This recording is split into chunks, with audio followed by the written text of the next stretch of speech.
ನಮಸ್ಕಾರ, ನೀವು ನೋಡ್ತಾ ಇದ್ದೀರಾ ಜಿ ಕನ್ನಡ ನ್ಯೂಸ್. ನಾನು ಶಿವರಾಮು. ದಿನದ ಎಲ್ಲ ಪ್ರಮುಖ ಸುದ್ದಿಗಳನ್ನು ನೋಡೋಣ ವಿಶೇಷ ಸಮಾಚಾರದಲ್ಲಿ.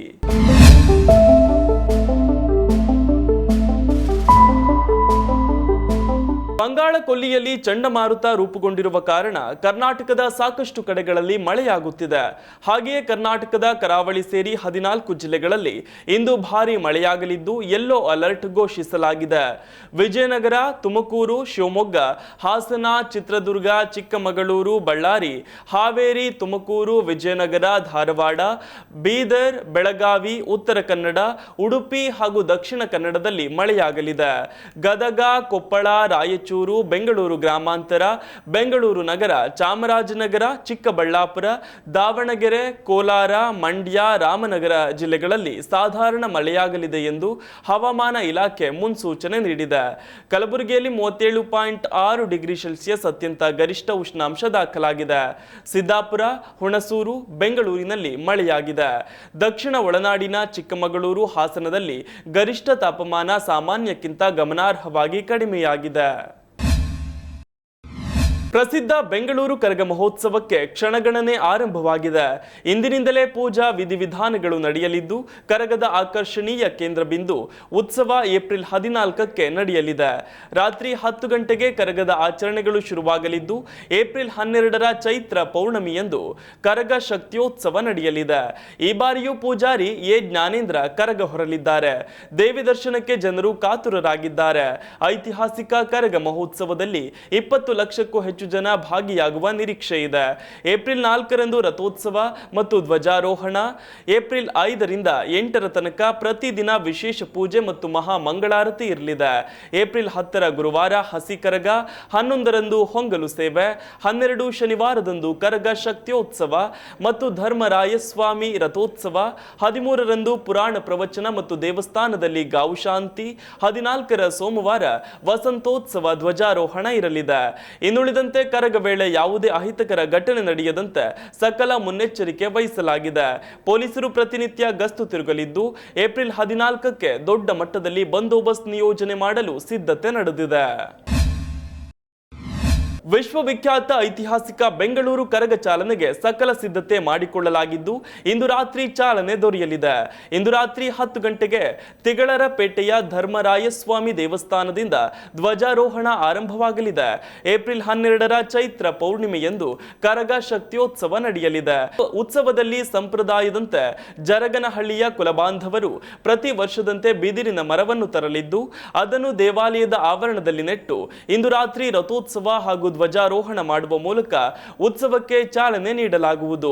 ಕಳೆದ 14 ವರ್ಷಗಳಿಂದ ನಿರಂತರವಾಗಿ ಪೂಜಾರಿ ಎ ಜ್ಞಾನೇಂದ್ರ ಅವರು ಕರಗ ಹೊರುತ್ತಾ ಬಂದಿದ್ದು ಈ ಬಾರಿ ಕೂಡ ಅವರೇ ಕರಗ ಹೊರಲಿದ್ದಾರೆ. ಇನ್ನು ಈ ಬಾರಿ ಕರಗ ಮಹೋತ್ಸವಕ್ಕೆ 20 ಲಕ್ಷಕ್ಕೂ ಅಧಿಕ ಜನರು ಭಾಗಿಯಾಗುವ ನಿರೀಕ್ಷೆ ಇದೆ. ಇನ್ನು ಈ ಉತ್ಸವಕ್ಕೆ ರಾಜ್ಯದ ಗಣ್ಯರು ಸೇರಿದಂತೆ ಮಠಾಧೀಶರು ಆಗಮಿಸುವ ನಿರೀಕ್ಷೆಗಳಿವೆ. ಈ ಬಾರಿ ಬಿಸಿಲಿನ ತಾಪಮಾನ ಹೆಚ್ಚಾಗಿರುವುದರಿಂದ ಎಲ್ಲರಿಗೂ ಕುಡಿಯುವ ನೀರಿನ ವ್ಯವಸ್ಥೆ ಕಲ್ಪಿಸಲಾಗಿದೆ. ಬೆಂಗಳೂರಿನ ಚಿನ್ನಸ್ವಾಮಿ ಕ್ರೀಡಾಂಗಣದಲ್ಲಿ ರಾಯಲ್ ಚಾಲೆಂಜರ್ಸ್ ಬೆಂಗಳೂರು ಮತ್ತು ಗುಜರಾತ್ ಟೈಟನ್ಸ್ ನಡುವೆ IPL ಪಂದ್ಯ ನಡೆಯಿತು. ಈ ಪಂದ್ಯದಲ್ಲಿ ಗುಜರಾತ್ ಟೈಟನ್ಸ್ 8 ವಿಕೆಟ್ಗಳಿಂದ ಗೆಲುವಿನ ನಗೆ ಬೀರಿತ್ತು. ಈ ವೇಳೆ ಕ್ರೀಡಾಂಗಣದಿಂದ ಅಭಿಮಾನಿಯೊಬ್ಬನನ್ನು ಹೊರದಬ್ಬಿರುವ ವಿಡಿಯೋ ಸಾಮಾಜಿಕ ಜಾಲತಾಣಗಳಲ್ಲಿ ವೈರಲ್ ಆಗ್ತಿದೆ. ತಮ್ಮ ನೆಚ್ಚಿನ ತಂಡದ ಬಾವುಟಗಳನ್ನು ಕ್ರೀಡಾಂಗಣಕ್ಕೆ ತೆಗೆದುಕೊಂಡು ಹೋಗಲು ಅವಕಾಶವಿದೆ. ಆದರೆ ಇಲ್ಲಿ ಅಭಿಮಾನಿಯೊಬ್ಬ ನಟ ದರ್ಶನ್ ಫೋಟೋವನ್ನು ತೆಗೆದುಕೊಂಡು ಕ್ರೀಡಾಂಗಣದ ಒಳಗೆ ಹೋಗಿದ್ದನು. ಇದನ್ನು ಗಮನಿಸಿದ ಸಿಬ್ಬಂದಿ ಆತನನ್ನ ಕ್ರೀಡಾಂಗಣದಿಂದ ಹೊರ ಕಳುಹಿಸಿದ್ದಾರೆ.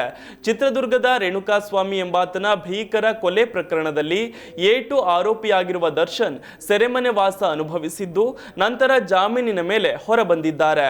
ಸದ್ಯ ಡೆವಿಲ್ ಚಿತ್ರದ ಚಿತ್ರೀಕರಣದಲ್ಲಿ ಭಾಗಿಯಾಗಿದ್ದಾರೆ. ಬೆಂಗಳೂರು ನಮ್ಮ ಮೆಟ್ರೋದಲ್ಲಿ ಕಳೆದ 6 ತಿಂಗಳ ಅವಧಿಯಲ್ಲಿ ಸುಮಾರು 27,000 ಪ್ರಯಾಣಿಕರು ನಿಯಮಗಳನ್ನು ಉಲ್ಲಂಘಿಸಿದ್ದಾರೆ. ಆದರೂ ನಮ್ಮ ಮೆಟ್ರೋ ಪ್ರಯಾಣಿಕರಿಗೆ ದಂಡ ವಿಧಿಸಿಲ್ಲ. ಈ ಬಗ್ಗೆ ಮಾಧ್ಯಮ ಪ್ರಕಟಣೆ ಹೊರಡಿಸಿರುವ ನಮ್ಮ ಮೆಟ್ರೋ ಸೆಪ್ಟೆಂಬರ್ 2024ರಿಂದ ಮಾರ್ಚ್ 2025ರವರೆಗೆ ಅಂದರೆ ಕಳೆದ 6 ತಿಂಗಳಲ್ಲಿ ಸಂಚಾರ ದಟ್ಟಣೆ ಇಲ್ಲದ ಸಮಯದಲ್ಲಿ ಮೆಟ್ರೋದ ಭದ್ರತಾ ದಳವು ನಡೆಸಿದ ವಾಡಿಕೆಯ ಭದ್ರತಾ ತಪಾಸಣೆಯ ಪ್ರಕಾರ ಸಹ ಪ್ರಯಾಣಿಕರಿಗೆ ಅನಾನುಕೂಲತೆ ಉಂಟುಮಾಡುವ ಹಾಗೂ ಮೆಟ್ರೋ ನಿಯಮಗಳ ಉಲ್ಲಂಘನೆ ಉಲ್ಲಂಘನೆ ಮಾಡಿದ ಸುಮಾರು 27,000ಕ್ಕೂ ಹೆಚ್ಚು ಘಟನೆಗಳು ಬಹಿರಂಗವಾಗಿದೆ ಅಂತ ತಿಳಿಸಿದೆ. ಪ್ರಯಾಣಿಕರು ಮೊಬೈಲ್ನಲ್ಲಿ ಜೋರಾಗಿ ಮ್ಯೂಸಿಕ್ ಕೇಳುತ್ತಿದ್ದ ಒಟ್ಟು 11,922 ಪ್ರಕರಣಗಳು ದಾಖಲಾಗಿವೆ. ವಿಕಲಾಂಗ ವ್ಯಕ್ತಿಗಳು, ಹಿರಿಯ ನಾಗರಿಕರು, ಗರ್ಭಿಣಿಯರು ಮತ್ತು ಶಿಶುಗಳೊಂದಿಗೆ ಪ್ರಯಾಣಿಸುವವರಿಗೆ ಆದ್ಯತೆಯ ಆಸನಗಳನ್ನು ನೀಡದಿರುವ 14,162 ಪ್ರಕರಣಗಳು ಹಾಗೂ ರೈಲಿನಲ್ಲಿ ಪ್ರಯಾಣ ಮಾಡುವಾಗ ಪದಾರ್ಥಗಳ ಸೇವನೆಯ 554 ಪ್ರಕರಣಗಳು ಕಂಡುಬಂದಿವೆ. ಅಲ್ಲದೆ 474 ಘಟನೆಗಳು ದೊಡ್ಡ ಗಾತ್ರದ ಲಗೇಜ್ಗಳನ್ನು ಪ್ರಯಾಣಿಕರು ಸಾಗಿಸುತ್ತಿರುವುದು ಕೂಡ ಕಂಡುಬಂದಿದೆ. ಈ ಕ್ರಮಗಳಿಗೆ ಯಾವುದೇ ದಂಡವನ್ನ ವಿಧಿಸಲಿಲ್ಲವಾಗಿದ್ದರೂ ಕೂಡ ಅಂತಹ ನಡವಳಿಕೆಗಳನ್ನು ನಿರುತ್ಸಾಹಗೊಳಿಸಲು ಮತ್ತು ಸಾಮರಸ್ಯದ ಪ್ರಯಾಣಕ್ಕಾಗಿ ನಮ್ಮ ಮೆಟ್ರೋ ಮಾರ್ಗಸೂಚಿಗಳನ್ನು ಅನುಸರಿಸುವ ಪ್ರಾಮುಖ್ಯತೆಯನ್ನು ಬಲಪಡಿಸುವ ಉದ್ದೇಶದಿಂದ ಭದ್ರತಾ ದಳವು ಕಠಿಣ ಎಚ್ಚರಿಕೆಗಳನ್ನು ನೀಡಿದೆ. ಇದು ಪ್ರಯಾಣಿಕರಲ್ಲಿ ಹೆಚ್ಚಿನ ಅರಿವು ಮತ್ತು ಪರಿಗಣನೆಯ ಅಗತ್ಯವನ್ನ ಎತ್ತಿ ತೋರಿಸುತ್ತದೆ. ಸುಗಮವಾದ ಪ್ರಯಾಣಕ್ಕಾಗಿ ನಮ್ಮ ಮೆಟ್ರೋ ಮಾರ್ಗಸೂಚಿಗಳನ್ನು ಪಾಲಿಸಲು ಮತ್ತು ದಂಡ ವಿಧಿಸುವ ಅವಕಾಶಗಳನ್ನು ತಪ್ಪಿಸುವಂತೆ ಬೆಂಗಳೂರು ಮೆಟ್ರೋ ರೈಲು ನಿಗಮವು ಪ್ರಯಾಣಿಕರಲ್ಲಿ ವಿನಂತಿಸಿದೆ. 2021 ಬಳಿಕ ಹಕ್ಕಿ ಜ್ವರಕ್ಕೆ ಮೊದಲ ಬಲಿಯಾಗಿದೆ.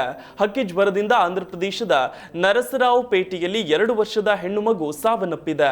ಇನ್ನು ಮನೆಯ ಉಳಿದ ಸದಸ್ಯರಿಗೆ ವೈರಸ್ ಹರಡಿಲ್ಲ. ಫೆಬ್ರವರಿ 2ರಂದು ಮಗು ಹಸಿ ಕೋಳಿ ತುಂಡುಗಳನ್ನು ಸೇವಿಸಿತ್ತು ಅಂತ ವೈದ್ಯಾಧಿಕಾರಿಗಳು ಮಾಹಿತಿ ನೀಡಿದ್ದಾರೆ. ಮೊದಲಿಗೆ ಮಗುವಿಗೆ ಸ್ಥಳೀಯ ಆಸ್ಪತ್ರೆಯಲ್ಲಿ ಚಿಕಿತ್ಸೆ ನೀಡಲಾಗಿತ್ತು. ಬಳಿಕ ಸ್ಥಿತಿ ಗಂಭೀರವಾದ ಹಿನ್ನೆಲೆ ಮಂಗಳಗಿರಿಯ ಏಮ್ಸ್ ಆಸ್ಪತ್ರೆಗೆ ದಾಖಲಿಸಲಾಗಿತ್ತು. ಆದರೆ ಚಿಕಿತ್ಸೆ ಫಲಕಾರಿಯಾಗದೆ ಮಗು ಕೊನೆಯುಸಿರೆಳೆದಿದೆ. ಇನ್ನು ನರಸರಾವುಪೇಟೆಗೆ ಕೇಂದ್ರ ಆರೋಗ್ಯ ತಂಡ ಭೇಟಿ ನೀಡಿದ್ದು ಪರಿಶೀಲನೆ ನಡೆಸಿದೆ. ಮೃತ ಬಾಲಕಿಯ ಮನೆಯವರ ರಕ್ತದ ಮಾದರಿ ಸಂಗ್ರಹಿಸಲಾಗಿದೆ. ನರಸರಾವುಪೇಟೆ ಸುತ್ತಮುತ್ತ ತೀವ್ರ ನಿಗಾ ವಹಿಸಲಾಗಿದೆ. ರಾಜ್ಯಸಭೆಯಲ್ಲಿಯೂ ವಕ್ಫ್ ತಿದ್ದುಪಡಿ ಮಸೂದೆಗೆ ಅನುಮೋದನೆ ಪಡೆಯುವಲ್ಲಿ ಎನ್ಡಿಎ ಸರ್ಕಾರ ಯಶಸ್ವಿಯಾಗಿದೆ. ಗುರುವಾರ ತಡರಾತ್ರಿ ವಕ್ಫ್ ತಿದ್ದುಪಡಿ ಮಸೂದೆಯನ್ನ ರಾಜ್ಯಸಭೆಯಲ್ಲಿ ಮತಕ್ಕೆ ಹಾಕಲಾಯಿತು. ಮಸೂದೆಯ ಪರವಾಗಿ 138 ಮತಗಳು ಮತ್ತು ವಿರುದ್ಧವಾಗಿ 95 ಮತಗಳು ಚಲಾವಣೆಯಾದವು. ಇನ್ನು ಮಸೂದೆ ಕಾನೂನಾಗಲು ಕೇವಲ 1 ಹೆಜ್ಜೆ ಬಾಕಿ ಇದೆ. ಇನ್ನು ಮಸೂದೆಯನ್ನ ರಾಷ್ಟ್ರಪತಿಗಳಿಗೆ ಕಳುಹಿಸಲಾಗುತ್ತದೆ ಮತ್ತು ಅವರು ಸಹಿ ಹಾಕಿದ ತಕ್ಷಣ ಕಾನೂನಿನ ರೂಪವನ್ನು ಪಡೆಯುತ್ತದೆ. ರಾಜ್ಯಸಭೆಗೂ ಮುನ್ನ ಸರ್ಕಾರವು ಬುಧವಾರ ಲೋಕಸಭೆಯಲ್ಲಿ ಈ ಮಸೂದೆಯನ್ನ ಮಂಡಿಸಿತ್ತು. ಅಲ್ಲಿ ಸುಮಾರು 12 ಗಂಟೆಗಳ ಚರ್ಚೆಯ ನಂತರ ಸರ್ಕಾರ ಅದನ್ನು ಅಂಗೀಕರಿಸುವಲ್ಲಿ ಯಶಸ್ವಿಯಾಗಿತ್ತು. ಲೋಕಸಭೆಯಲ್ಲಿ ಈ ಮಸೂದೆಯ ಪರವಾಗಿ 288 ಮತಗಳು ಮತ್ತು ವಿರುದ್ಧವಾಗಿ 232 ಮತಗಳು ಚಲಾವಣೆಯಾಗಿದ್ದವು. ರಾಜ್ಯಸಭೆಯಲ್ಲಿ ಚರ್ಚೆಯ ಸಮಯದಲ್ಲಿ ವಿರೋಧ ಪಕ್ಷಗಳು ಮಸೂದೆಯನ್ನ ಬಲವಾಗಿ ವಿರೋಧಿಸಿದವು. ಕಾಂಗ್ರೆಸ್ ಸೇರಿದಂತೆ ವಿರೋಧ ಪಕ್ಷಗಳ ನಾಯಕರು ಮಸೂದೆಯನ್ನ ಅಸಂವಿಧಾನಿಕ ಎಂದು ಕರೆದರು. ವಕ್ಫ್ ಮಸೂದೆಯಲ್ಲಿ ಹಲವು ನ್ಯೂನ್ಯತೆಗಳು ಮತ್ತು ದೋಷಗಳಿವೆ ಅಂತ ಎಐಸಿಸಿ ಅಧ್ಯಕ್ಷ ಮಲ್ಲಿಕಾರ್ಜುನ ಖರ್ಗೆ ಹೇಳಿದ್ದರು. ಮುಸ್ಲಿಂ ಸಮುದಾಯಕ್ಕೆ ಕಿರುಕುಳ ನೀಡಲು ಸರ್ಕಾರ ಈ ಮಸೂದೆಯನ್ನು ತಂದಿದೆ. ವಕ್ಫ್ ಮಂಡಳಿಗೆ ಸಂಬಂಧಿಸಿದಂತೆ ಈಗಾಗಲೇ ಕಾನೂನು ಇದ್ದು ಅದನ್ನು ಬದಲಾಯಿಸಬಹುದು. ಹೊಸ ಮಸೂದೆಯ ಅಗತ್ಯವಿಲ್ಲ. ಮಸೂದೆಯನ್ನ ಹಿಂಪಡೆಯಬೇಕು ಅಂತ ಖರ್ಗೆ ಆಗ್ರಹಿಸಿದ್ರು. ಭಾರತದ ಪ್ರಧಾನಿ ನರೇಂದ್ರ ಮೋದಿ ಅವರು ಥೈಲ್ಯಾಂಡ್ಗೆ ತೆರಳಿದ್ದು ಅಲ್ಲಿ ಅವರು ಥಾಯ್ ಪ್ರಧಾನಿ ಫೇಟೋಂಗ್ ಟಾರ್ನ್ ಶಿನವಾತ್ರ ಅವರೊಂದಿಗೆ ನಿಯೋಗ ಮಟ್ಟದ ಮಾತುಕತೆ ನಡೆಸಿದ್ರು. 6ನೇ ಬಿಮ್ಸ್ಟೆಕ್ ಶೃಂಗಸಭೆಯಲ್ಲಿ ಭಾಗವಹಿಸಲು ಪ್ರಧಾನಿ 2 ದಿನಗಳ ಭೇಟಿಗಾಗಿ ಥೈಲ್ಯಾಂಡ್ ದೇಶಕ್ಕೆ ತೆರಳಿದ್ದಾರೆ. ಈ ವೇಳೆ ಮಾತನಾಡಿದ ಪ್ರಧಾನಿ ಮೋದಿ, ಭಾರತ ಮತ್ತು ಥೈಲ್ಯಾಂಡ್ನ ಶತಮಾನಗಳಷ್ಟು ಹಳೆಯ ಸಂಬಂಧಗಳು ನಮ್ಮ ಆಳವಾದ ಸಾಂಸ್ಕೃತಿಕ ಮತ್ತು ಆಧ್ಯಾತ್ಮಿಕ ಸಂಬಂಧಗಳ ಮೂಲಕ ಸಂಪರ್ಕ ಹೊಂದಿವೆ. ಬೌದ್ಧ ಧರ್ಮದ ಹರಡುವಿಕೆಯು ನಮ್ಮ ಜನರನ್ನ ಸಂಪರ್ಕಿಸಿದೆ. ಆಯುತಾಯದಿಂದ ನಳಂದದವರೆಗೆ ರಾಮಾಯಣದ ಕಥೆಗಳು ತಾಯ್ ಜನರ ಜೀವನದ ಒಂದು ಭಾಗವಾಗಿದೆ ಅಂತ ಹೇಳಿದ್ರು.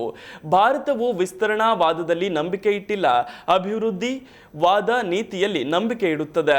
ಸಂಸ್ಕೃತ ಮತ್ತು ಪಾಲಿ ಭಾಷೆಯ ಪ್ರಭಾವ ಇಂದಿಗೂ ಭಾಷೆ ಮತ್ತು ಸಂಪ್ರದಾಯಗಳಲ್ಲಿ ಪ್ರತಿಫಲಿಸುತ್ತದೆ.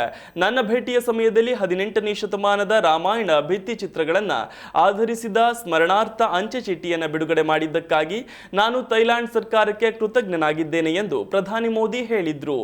ಭಾರತದ ಆಕ್ಟ್ ಈಸ್ಟ್ ನೀತಿ ಮತ್ತು ಇಂಡೋ ಪೆಸಿಫಿಕ್ ದೃಷ್ಟಿಕೋನದಲ್ಲಿ ಥೈಲ್ಯಾಂಡ್ ವಿಶೇಷ ಸ್ಥಾನವನ್ನು ಹೊಂದಿದೆ. ನಾವು ಭಾರತ ಥೈಲ್ಯಾಂಡ್ ಸಂಬಂಧಗಳನ್ನು ಕಾರ್ಯತಂತ್ರದ ಪಾಲುದಾರಿಕೆಯ ಮಟ್ಟಕ್ಕೆ ಏರಿಸಲು ನಿರ್ಧರಿಸಿದ್ದೇವೆ ಅಂತ ಹೇಳಿದ್ರು. ಥೈಲ್ಯಾಂಡ್ನ ಬ್ಯಾಂಕಾಕ್ನಲ್ಲಿರುವ ಭಾರತೀಯ ಸಮುದಾಯವು ಪ್ರಧಾನಿ ನರೇಂದ್ರ ಮೋದಿ ಅವರನ್ನ ಪ್ರಾರ್ಥನೆಯ ಪಠಣದೊಂದಿಗೆ ಸ್ವಾಗತಿಸಿತ್ತು. ಇದು 2 ದೇಶಗಳ ನಡುವೆ ಬೇರೂರಿರುವ ಸಾಂಸ್ಕೃತಿಕ ಬಾಂಧವ್ಯವನ್ನ ತೋರಿಸುತ್ತೆ. ಇದಿಷ್ಟು ಈವರೆಗಿನ ಪ್ರಮುಖ ಸುದ್ದಿ. ನೋಡ್ತಾ ಇರಿ ಜಿ ಕನ್ನಡ ನ್ಯೂಸ್, ಸತ್ಯವೇ ಸುದ್ದಿಯ ಜೀವಾಳ.